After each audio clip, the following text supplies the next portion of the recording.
Hey everybody, Simon here, Projects in the Barn. You catch me on a rather cold and miserable Sunday morning, and I'm just heading down to the barn.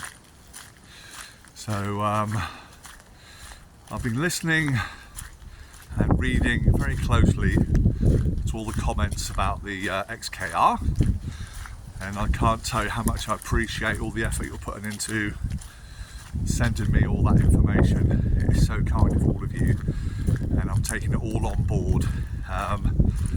So what I've been doing over the last couple of days is just trying to go through the engine bay, and I've disconnected every plug, pipe, hose, cleaned it, blew it through, cleaned all the electrical connectors. I cannot see anything missing, split, broken, at fault. Nothing, literally nothing. So I'm going to give it one last chance at being a slightly, let's close the gates, a slightly depleted battery. I know I'm hoping, but you know what they say about our cars and their batteries. Although it is a brand new battery when I bought the car, it was only a cheap one just to get me going. And it's been sat for quite a few months now. So it's been down here on charge the last couple of days. So we're here now. There's my barn. And the XKR, you can see the cable sticking out the back. So, apart from now spending loads of money replacing parts, I'm at the point where I'm prepared to put it into a garage. But I'm going to try just this once to see if a fully charged battery makes any difference at all. And I say that because one of the comments I got from my last video on the XKR is when I drove it down here to the barn. And if you remember, I come down here to change the bolt out, the last corner bolt on the cam cover. And I said to you, I'm just going to prove to you that I'm here doing it real time. And I started it up and the car ran absolutely fine. And one of the comments I got come through was, that's because it's been on a little journey. I've thrown a little bit of power back into the battery via the alternator. Now, it just got me thinking, and that may well be the case. So it's been on charge here for a couple of days. The battery should be fully charged. You know the old saying, buy cheap, buy twice. Well, that's probably, or possibly the case with my battery.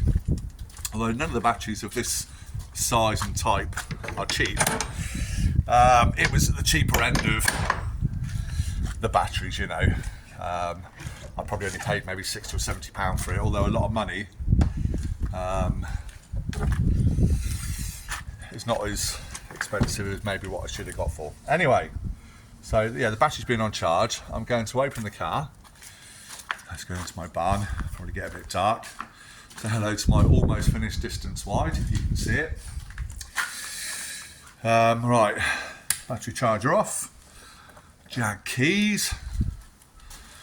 And let's open the car up. Open the boot. My remote still works. Still the same key as when I got it.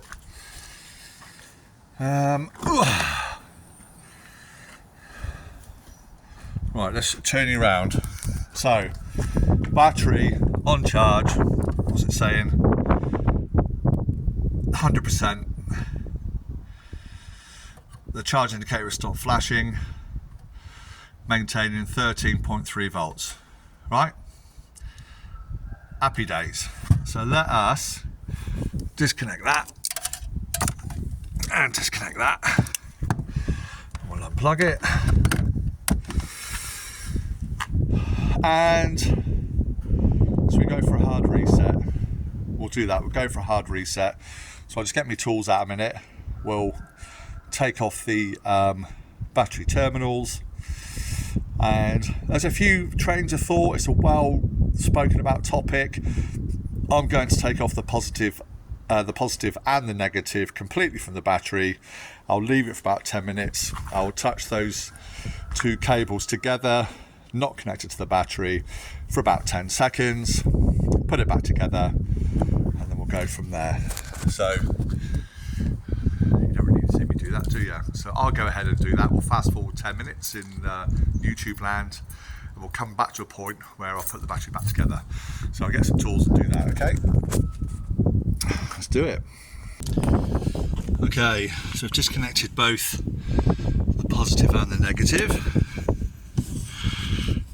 And then what we're going to do is touch the two cables together off the battery, like so, for about 10 seconds.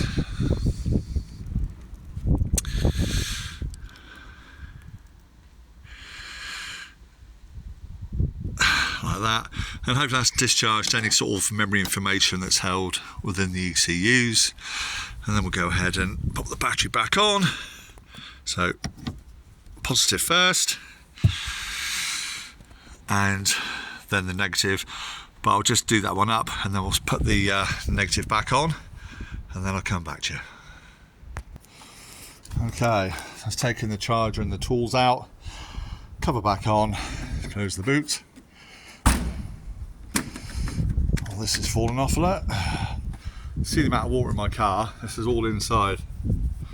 Not good, but we'll get to that. Floor soaking.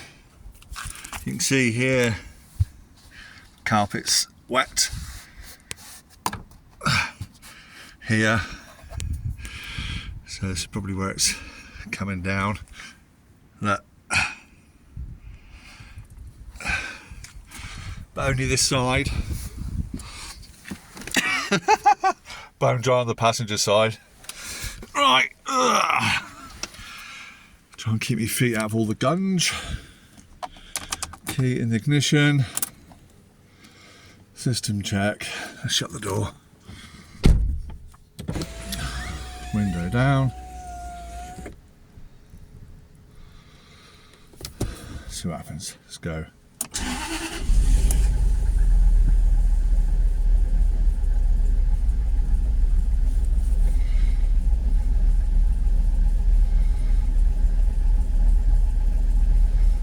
Well, it's fired up all right.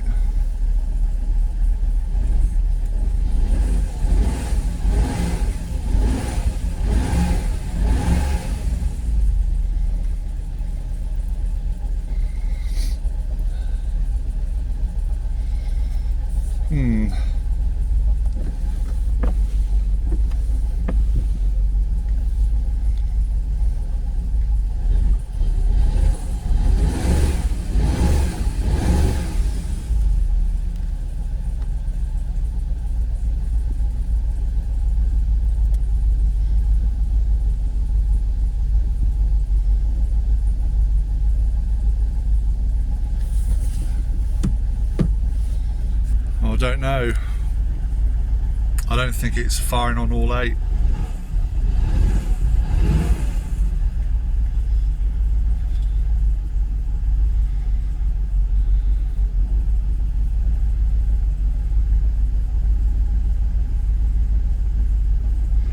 Let's see what happens when I put it down into gear.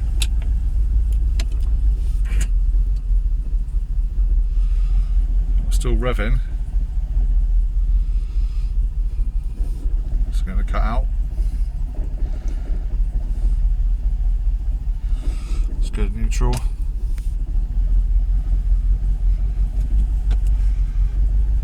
Revs are picking back up.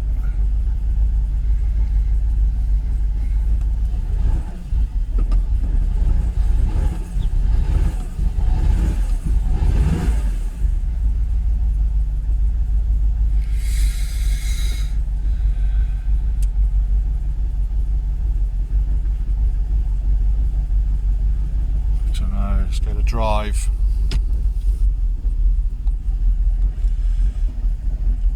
Revs are holding. Back to neutral. Revs are picking up. Let's go into park.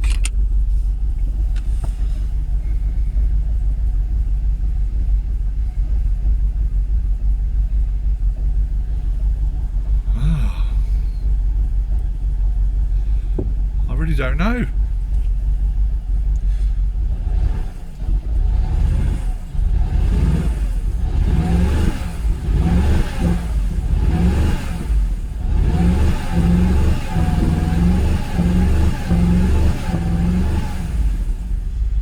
I know there's a rev limiter up around the 3000 RPM on the XKR, which won't allow me to rev past that.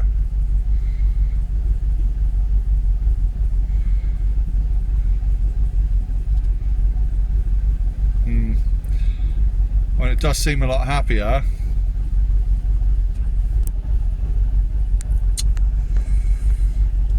It definitely seems a lot happier. I need to take it out on the road.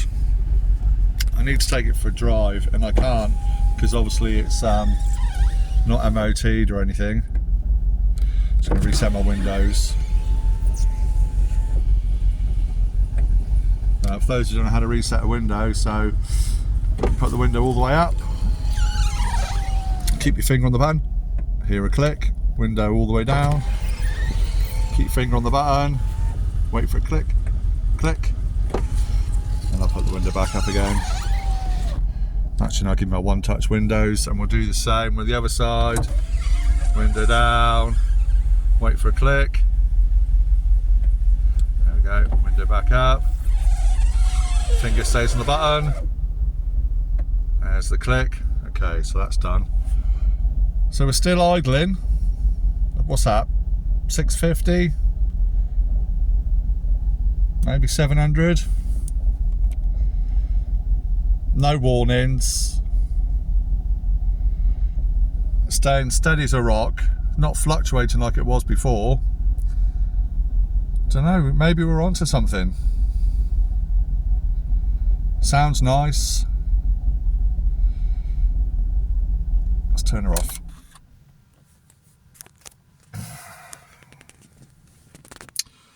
What do you think?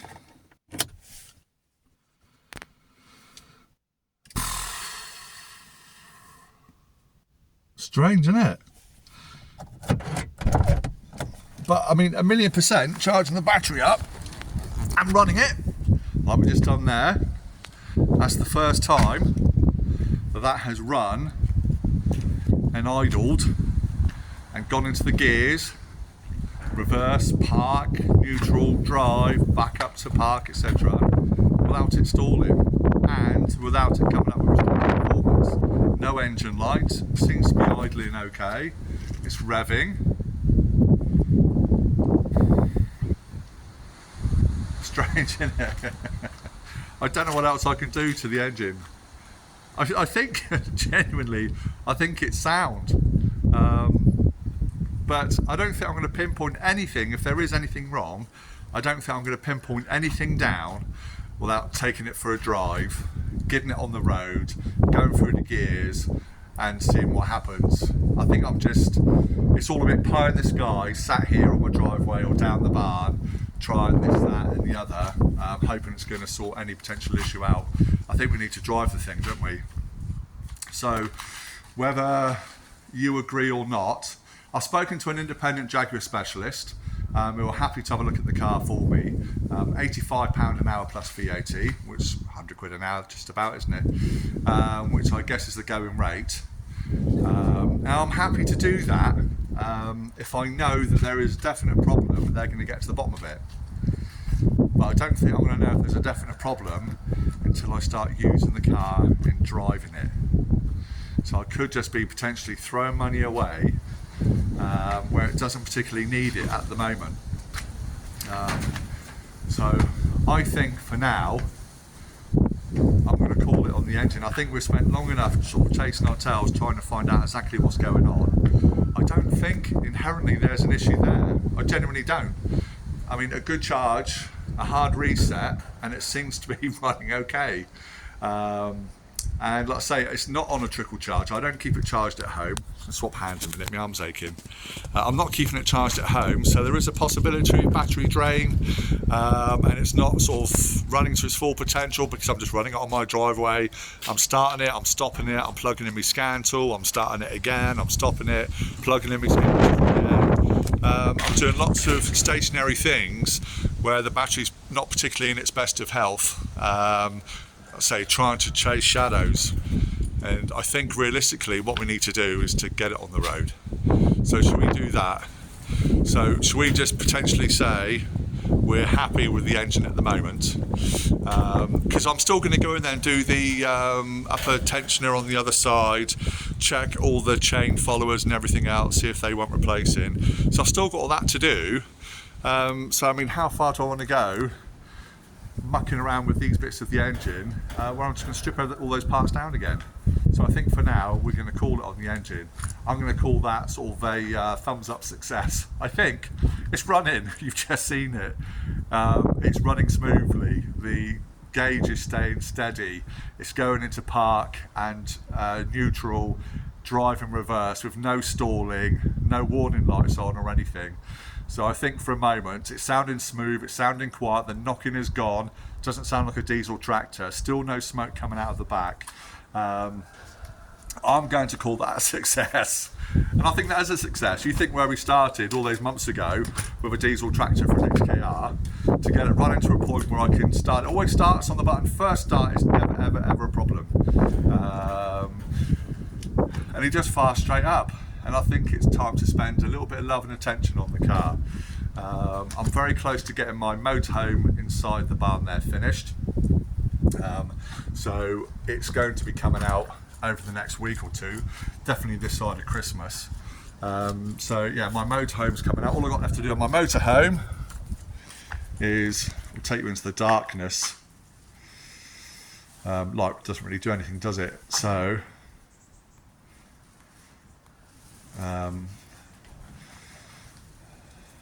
yeah, there's the bathroom. It's got to go back into the distance wide, and then we can get the motorhome back out and get the Jag in. So I've got a massive tidy up to do. This is all for the tip. That's all to be tidied out. Get some racking in here, and then I can get motorhome probably over here. XKR in the middle. I've got another caravan ready to restore. I think that's going to live over there somewhere. And this one here, I'm building at the moment. Let's take you inside. This one's almost done. But this is the bad boy, isn't it? This is what we want to get going. So I'm going to call it on the engine. I hope you agree. Let's turn the light off. I hope you agree with my decision. I'm sorry if you don't, but like I say, I think we've got so much more stuff to do on the engine, and with it running okay like it is there, with the battery charge, I think potentially could be our problem. Someone suggested as well, quite a few have suggested going back to NGK spark plugs. I've run a set of new Bosch ones in there, so maybe again that's something to look at, is to change the plugs for a greater spark, better efficiency, etc. I've got to get back into the top of the engine again anyway, so we can do that then, can't we? So yeah, there we go. I'm going to call that a success. So yeah, that's it on the XKR for now. We can have a jiggle around and I say get it inside the barn. I need to find that source of the water leak and get all that water sucked up, which I'll probably do in a minute. And you want to see me hoover some water out of the Jag? Probably not. I'm going to do that. I'm going to hoover it out, see if we can identify that problem. But for now, on the XKR, I'm calling it on the engine. We're going to start doing some fun stuff. I'm going to start on the interior, getting the interior stripped out, get that gopping headliner down, and we can make some good steady progress. So I hope you join me for that. There's lots more coming on the channel, on the XKR, on the motorhome, on the Volkswagens, and on the new Discovery. First thing on the Discovery is a massive clean because it is disgusting, and there's a few small repair jobs to do on that. So thank you so much for watching. I hope you've enjoyed this video. Thank you so much for all your questions and comments. It's really helped me out and keeping me spurred on. So thank you so much. We'll see you again on the next one. If you haven't done so already, please hit that subscribe button, hit the like button if you enjoyed it, hit the notification bell icon, and we'll see you again for some more projects in the barn videos. Take care everybody. Bye for now. And say bye to the XKR.